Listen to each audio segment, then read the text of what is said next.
السلام علیکم. د دریم یونټ په لومبني ایکسرسایز کې دریم نمبر کوېسچن دی. ټو پریکټس فار ا میراتھن ریس راهیل رین 1/4 kilometers on Monday, 7/8 kilometers on Tuesday, and 15/6 kilometers on Wednesday. Find the total distance he covered in 3 days. د کوېسچن مطلب دا دی چې راهیل د منډې د ضد دپاره پریکټس کوي، تیاری کوي. نو د ګل پرز هغه څومره منډه وخي، څومره کیلومیټر فاصله وخي، 1/4 کیلومیټر. د پنځم پرز څومره فاصله وخي، 7/8 کیلومیټر. او د شورو پرز 15/6 کیلومیټر دومره فاصله دومره منډه وخي. نو وی دا معلوم کا چې هغه ټوټل څومره فاصله وخي په دې دریوانو ورځو کې. نو ګوره د دې نه مخکې تا ته ما ښه طریقه ښودلې ده چې مونږ به فریکشنز ایډ کوو څنګه، جمع کوو څنګه، کم سټیپونه به پکې کوو.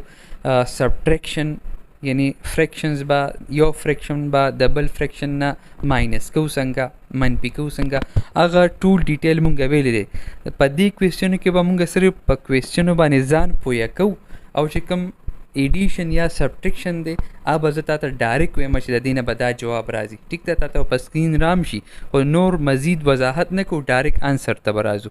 ټیک ده که نه؟ خو د دې کوېسچن د دې قسمه سوالونو په کنسپټ باندې ځان پویول ضروري دي چې مونږ له راکړي څه دي او زمونږ نه غواړي څه، نو دغه پکې ضروري دي. نو د دې کوېسچن سلوشن به څنګه کوم چې کوم ډسټنس کومه فاصله هغه وخړلې ده په کومه ورځ باندې، هغه درې واړه به جمع کړم. ټیک ده، بیا به ګورم فریکشنز تا که څه فریکشنز پکې، یعنی چې کوم نیومریټر او ډینامینیټر د یو فریکشن آیا هغه په یو انسه باندې پوره تقسیمیږي او که نه. که تقسیمېده نو مزید به سمپل کو، ساده به کو، که نه تقسیمېده هم هغه شانتې به ولیکو لکه څنګه تا ته په سکرین باندې ښکاري. د دې نه بعد به بیا څه کوو چې موږ سره کوم ډینامینیټرز دي د هغې به LCM معلوم کو په ډیویژن میتھډ باندې. نو LCM ما سره برابر راغی د 2 ضرب 2 ضرب 2 یعنی 2 دونی 4 4 دونی 8. LCM ما سره برابر راغی د 8. نو چې کله LCM معلوم شي بیا به مونږ لایک فریکشنز معلومو یا ایکویلنٹ فریکشنز به معلومو. د هغې طریقه ما تا ته ښودلې وه، یعنی چې کوم تا سره کوم فریکشنز دي د هغې ډینامینیټر به ټول یو شانتې کې د LCM په شانتې کې به. نو دلته LCM 8 دی، نو دا چې کوم ما سره فریکشنز دي د دې ټولو ډینامینیټر نه به زه اوس 8 جوړوم. او هغه څنګه کېږي، نیومریټر او ډینامینیټر دواړو له به په داسې انسه کې ضرب ورکوو، یو انسه کې چې ډینامینیټر څه شي، 8 شي. نو چې کوم انسه کې لاندې ضرب ورکوم هغه به نیومریټر هم پای کې ضرب ورکړي. نو ما سره به فریکشنز راشي 2/8 جمع 7/8 جمع 20/8. نو 8 به په دې کې واخلو یو 8، او چې کوم نیومریټر دی بره هغه به جمع کو، یعنی 2 جمع 7 جمع 20 او /8. د دې نه به راشي 29/8. دا 29/8 چې کوم دی دا امپراپر فریکشن دی، او چې کله تا سره په جواب کې امپراپر فریکشن راشي هغه مزید تقسیموه. ټیک ده، که پوره تقسیمېدو نو جواب به در سره راشي، او که پوره نه تقسیمېدو نو د میکس فریکشن په شکل کې به ولیکي. لکه دلته دا پوره نه تقسیمېدو، 3 ته جواب راته، 5 پکې ریمایندر یعنی باقی راغی، او 8 د دې ډیوایزر لکه 29/8 یعنی 29 تقسیم 8 وکن. نو ما سره ځکه چې کوم کوشن دی هغه زه ولیکم 3 هول، هغه 3 راته، او چې کوم ریمایندر هغه 5 او نه به نیومریټر په ځای ولیکي، او چې کوم ډیوایزر یې دلته ډیوایزر 8 هغه مې ډینامینیټر په ځای ولیکو. نو 3 هول 5/8. د دې مطلب دا چې په 3 ورځو کې به راهیل ټوټل څومره منډه وهي ګل پنځم شورو پرز چې هغه 3 را جمع کړي، نو ټوټل ډسټنس راغی 3 هول 5/8 کیلومیټرز. دا د دې کوېسچن آنسر دی، دا د دې کوېسچن جواب دی. په 4 نمبر کوېسچن کې وي سعد spent 2 whole 1/2 hours to prepare for his mathematics test and 1 whole 1/4 hours to prepare for his Urdu test. وی سعد چې کوم دی د ریاضي د ټیسټ د تیارۍ دپاره 2 whole 1/2 hours ګینټې دومره ګینټې خرچ کوي، دومره ټایم ورکوي د میتھس د ریاضي د ټیسټ د تیارۍ دپاره، او 1 whole 1/4 hours دومره ګینټې هغه تیاری کوي د څه دپاره، د اردو د ټیسټ دپاره. نو کیلکولیټ معلوم کې حل کې سو دوه قسمه کوېسچنز زموږ نه کړي دي. A نمبر دی in which subject did he spend more time and by how much. په کم مضمون باندې هغه زیات ټایم اخلي، زیات ټایم هغې له ورکوي او څومره زیات ټایم وله ورکوي. B نمبر دی how much time did he spend studying all together. او دوانو ټیسټونو دپاره هغه ټوټل څومره ټایم ورکوي. که ته د A پارټ ته وګورې که نه، په دې کې زموږ نه دوه سوالونه کړي دي. in which subject did he spend more time on. په کم مضمون باندې هغه زیات ټایم اغستی دی، زیات ټایم یې هغه مضمون تیارې دپاره ورکړی دی. ټیک ده. and by how much او بیا څومره زیات هغه معلومول دي. نو ګوره اول که ته میتھمیټکس دپاره تیارې ته وګورې که نه، نو هغې باندې 2 whole 1 over 2 hours اخلي او اردو دپاره 1 whole 1 over 4 hours. یعنې دا دواړه که ته وګورې دا مکسډ فریکشنز دي.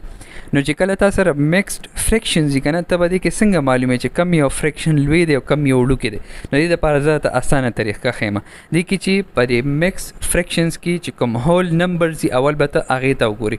که هول نمبر کې یو لوی او بل وړوکی نو چې کم مکس فریکشن کې هول نمبر لوی دی نو هغه فریکشن هغه مکس فریکشن لوی دی، یعنی هغه ډېر ټایم مونږ ته شو کوي.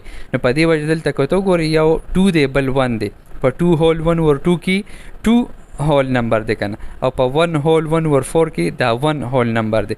نو 2 لوی دی د 1 نه، ظاهره خبره ده چې 2 whole 1 over 2 hours دا ګریټر دی. یعنی د میتھمیټکس ریاضی ټیسټ تیارې دپاره هغه زیات ټایم سپینډ کوي، زیات ټایم پې خرچ کوي. نو د دې سوال یو حصه مونږه معلومه کړه. نو مونږ سره جواب راغی چې سعد spent more time on mathematics. دا مونږ ته د دې مکس فریکشن نه پته ولګېده. اوس د دې A پارټ د دویمې حصې جواب معلومو، یعنی بای هاو مچ څومره سیوا ټایم ورکوي. نو ظاهره خبره ده چې کم فریکشن لوی دی د هغه نه به هغه وړوکې فریکشن ماینس کو.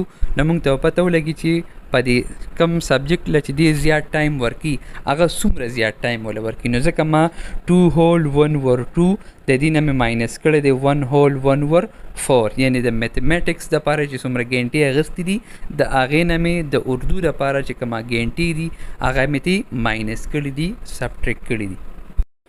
نو اول ما د مکس فریکشن امپراپر فریکشنز ته بدل کړل.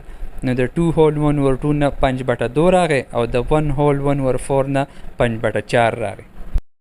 بیا مې د ډینامینیټر د 2 او د 4 د دې LCM معلوم کو. LCM ما سره 4 راغلی دی. بیا مې چې کوم دی هغه نیومیریټر او ډینامینیټر له په داسې نمبرز کې ضرب ورکړل چې د دوانو ډینامینیټر د LCM په شانتي شي، یعنی 4 شي. نو 10/4 ماینس 5/4 راغی ما سره. نو ما سره راغی 10 ماینس 5/4. ٹھیک شو. ډینامینیټر مې یو واغستو او باره چې کوم نیومیریټر زو په فریکشنز کې هغه مې هم هغه شانتي ولیکل، یعنی 10 او ماینس ورپسې او بیا 5. نو 10 ماینس 5/4 د دې نه راغی 5/4 او دا 5/4 دا چې کوم دی امپراپر فریکشن دی، یعنی دا مزید تقسیمیږي. نو دا 5 ما په 4 باندې تقسیم کو. نو چې 5 مې په 4 باندې تقسیم کو ما سره 1 کوشنټ راغی، 1 را سره جواب راغی، 1 را سره ریمینډر راغی او چې کوم ډیوایزر هغه خود 4 دی. نو ما سره ټوټل مکس فریکشن په شکل کې راغی 1 whole 1 over 4 hours. د دې مطلب دا دی چې 1 whole 1 over 4 hours دی سیوا اخلي په څه باندې؟ په میتھمیټکس ټیسټ باندې. نو د دویمې حصې جواب هم موږ سره معلوم شو. یعنی سعد spent more time on mathematics by 1 whole 1 over 4 hours. ٹھیک شو. بیا بی نمبر پارٹ چې کوم بی نمبر ایسوا هغه کې دا وی کنه چې ټوټل هغه څومره ټایم ورکوي سټډي لا، مطالعې لا، تیارې لا. صحیح ده. ظاهره خبره ده چې کوم په میتھمیټکس باندې کم ټایم اخلي او په اردو باندې کم ټایم اخلي هغه دواړه ټایمونه अब موږ سوکو جمع کو. نو ما هغه جمع کړی 2 هول 1 ور 2 پلس 1 هول 1 ور 4 ام ایډ کړی دی هغه طریقه باندې ایډیشن مې کړی دی. بیا ایل سی ایم او بیا مې چې کوم دی ډینامینیټر یو شانتي کړی دی. بیا چې کوم دی یو امپراپر فریکشن راغلی دی هغه مې ډیویژن کړی دی مې تقسیم کړی دی. چې تقسیم مو کنه ما سره راغی 3 هول 3 اوور 4 آورز یعنی ټوټل سټډي ټایم چې د میتھمیټکس ټیسټ تیار لپاره څومره غنټې اخلي او د اردو ټیسټ تیار لپاره څومره غنټې خرج کوي په تیارې باندې هغه دواړه مې جمع کړل او ما سره دغه ټوټل سټډي ټایم هغه ما سره راغی 3 هول 3 اوور 4 آورز. نو دا د دې بی پارت آنسر شو دای جواب شخه آسان دی سوچ پوکا. په 5 نمبر کوېسچن کې وي an electrician has 18 hole 8 over 9 meters of wire. یو بجلی والا دی د بجلو مصری دی وی هغه سره تار دی د بجلی څومره 18 hole 8 over 9 meters. ٹھیک شو.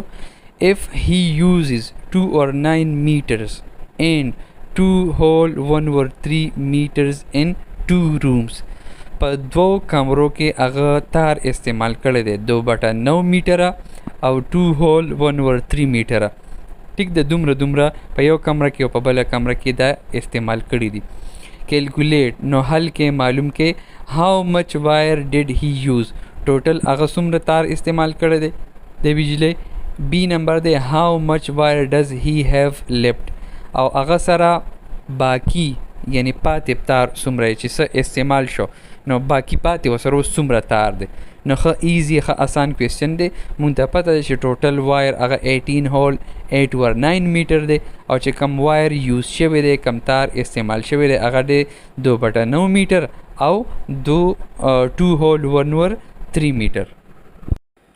نو په ا نمبر پارت کې وی هاو مچ وایر ډیډ هی یوز هغه څومره تار استعمال کړی دی.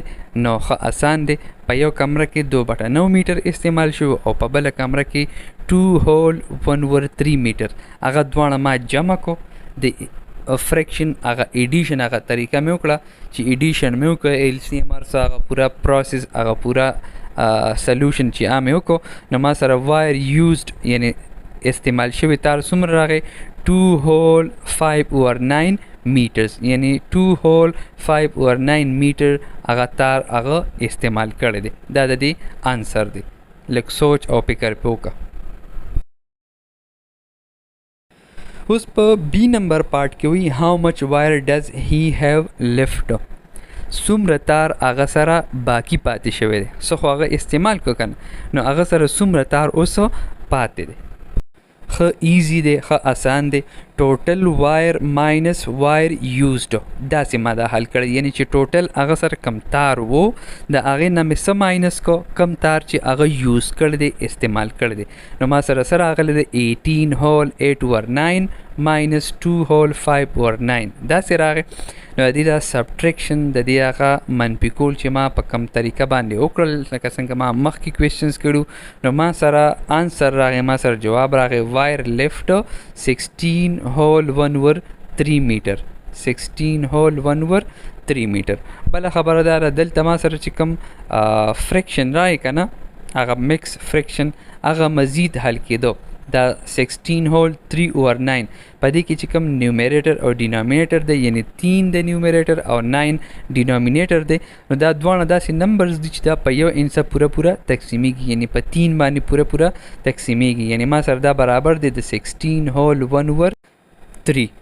داسې قسمه کوېسچنز مونږ مخکې حل کړي دي خو ما وایي چې سره په یاد دهاني درکړم چې کله تاسو سره امپراپر فریکشن راشي یا مطلب تاسو سره کوم میکس فریکشن راشي او هغه مزید تقسیمیږي د هغې هغه نیومریټر او ډینامینیټر په یو انسه باندې پوره تقسیمیږي نو هغه ته بیا سمپل کوه ساده کوه. ټیک ده که نه نو چې دا درته یاد وي. امید دی چې انشاءالله په دې کوېسچنز په دې سوالونو به پوره پوه شوي.